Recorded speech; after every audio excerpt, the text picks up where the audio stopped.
பெற்றவர். ஆண்டவருக்கு நன்றி செலுத்துங்கள்,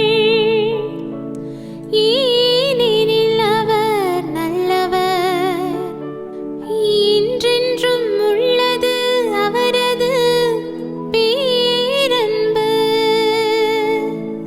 மனிதர் மீது நம்பிக்கை வைப்பதை விட ஆண்டவர் மீது தஞ்சம் புகுவதே நலம். உயர்குடியினர் மீது நம்பிக்கை வைப்பதை விட ஆண்டவரிடம் அடைக்கலம் புகுவதே நலம். ஆண்டவரின் பெயரால் வருபவர் ஆசீர் பெற்றவர். ஆண்டவரின் பெயரால் வருபவர் ஆசீர் பெற்றவர். நீதிமான்கள் செல்லும் வாயில்களை எனக்கு திறந்து விடுங்கள். அவற்றினுள் நுழைந்து நான் ஆண்டவருக்கு நன்றி செலுத்துவேன். ஆண்டவரது வாயில் இதுவே, இது வழியாய் நீதிமான்களே நுழைவர். என் மன்றாட்டை நீர் கேட்டதால், எனக்கு நீர் வெற்றி அளித்ததால் உமக்கு நான் நன்றி செலுத்துகின்றேன். ஆண்டவரின் பெயரால் வருபவர் ஆசீர் பெற்றவர். ஆண்டவரின் பெயரால் வருபவர் ஆசீர் பெற்றவர்.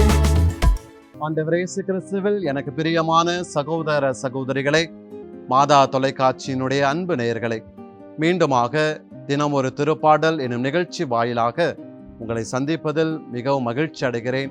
இந்த நாள் இனிய நாளாக அமைய இறைவன் நம் ஒவ்வொருவருக்கும் ஆசீர்வாதமாக இந்த நாளை மாற்ற உங்களுக்காக நான் ஜெபித்துக் கொள்கின்றேன். இன்றைய நாளிலே நாம் வாசித்து தியானித்து நமக்கு வழங்கப்பட்டிருக்கின்ற திருப்பாடல் 118. அன்புக்குரியவர்களே, இந்த திருப்பாடலை பற்றி பிரிவினை சகோதரராக இருந்தாலும் பரவாயில்லை, ஆனால் ஒரு உயரிய சிந்தனையை இந்த மனிதர் நமக்கு தருகின்றார். அது வேறு யாரும் அல்ல, மார்ட்டின் லூதர் தான்.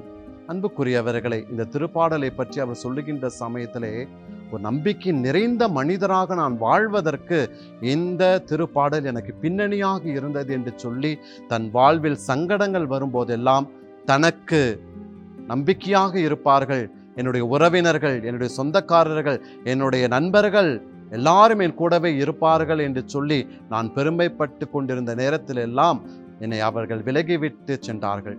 அப்படிப்பட்ட நேரத்தில் எல்லாம் நான் துவண்டு விட்ட சமயத்திலே, நான் துன்பப்படுகின்ற சமயத்திலே, மகனே மறவாதே, என்றென்றும் உள்ளது எனது பேரன்பு என்று சொல்லி இந்த திருப்பாடல் வழியாக எனக்கு கடவுள் ஆறுதல் தருகின்ற ஒரு மாபெரும் திருப்பாடலாக இருக்கிறது என்று சொல்லி, அன்புக்குரியவர்களே, இந்த திருப்பாடல் 118 பற்றி மார்ட்டின் லூதர் அவர்கள் அழகாக ஒரு பின்னணியாக சொல்லுகின்றார்.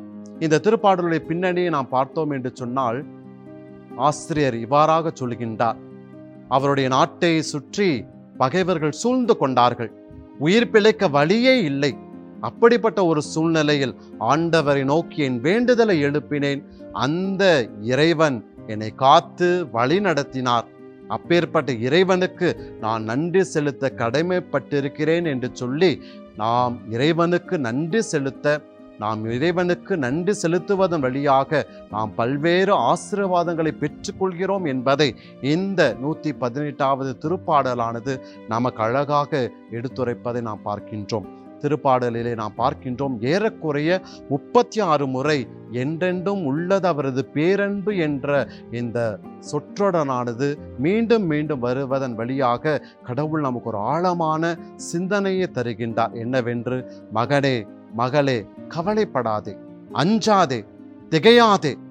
உன் வாழ்வில் வருகின்ற சங்கட சமயத்திலெல்லாம், நீ துவண்டு போகின்ற சமயத்திலெல்லாம், இது எவ்வாறு மாறும், ஏன் எனக்கு இந்த நிலை என்று நீ தடுமாறுகின்ற சமயத்திலெல்லாம் கவலைப்படாதே என்று சொல்லி ஆண்டவர் இந்த திருப்பாடல் வழியாக என்னுடைய பேரன்பு எப்பொழுதும் எந்நேரமும் உன்னோடு இருக்கும் என்று சொல்லி நமக்கு நம்பிக்கை தருகின்ற ஒரு அருமையான திருப்பாடலாக இருப்பதை நாம் பார்க்கின்றோம்.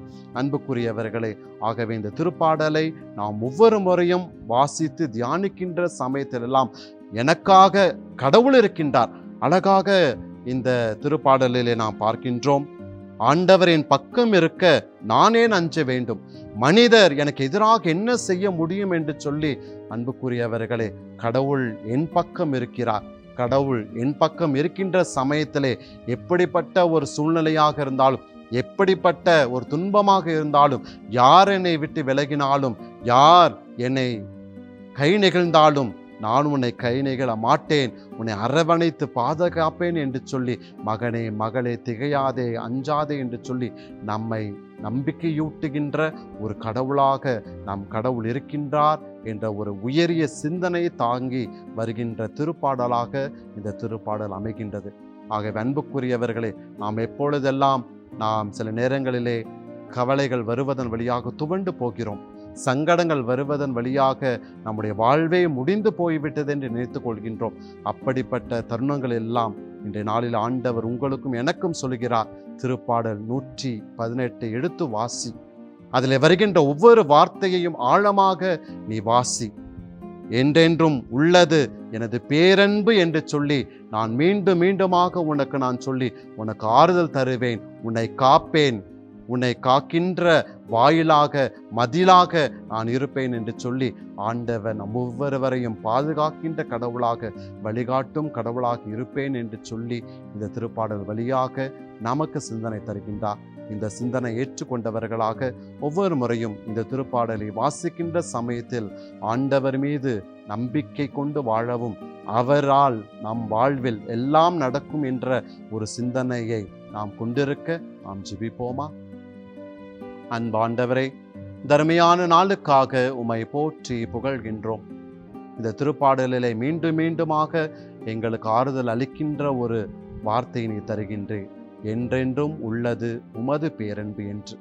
அந்த வகையிலே உமது பேரன்பு எங்களை தேற்றிட, அந்த தேறுதல் வழியாக நாங்கள் ஒவ்வொரு நாளும் உமது பிள்ளைகளாக உமது சித்தத்தின் போல வாழக்கூடிய நல்ல ஆசியை தந்தருள வேண்டுமென்று எங்கள் ஆண்டவராகிய கிறிஸ்து வழியாக உம்மை மன்றாடுகின்றோம்.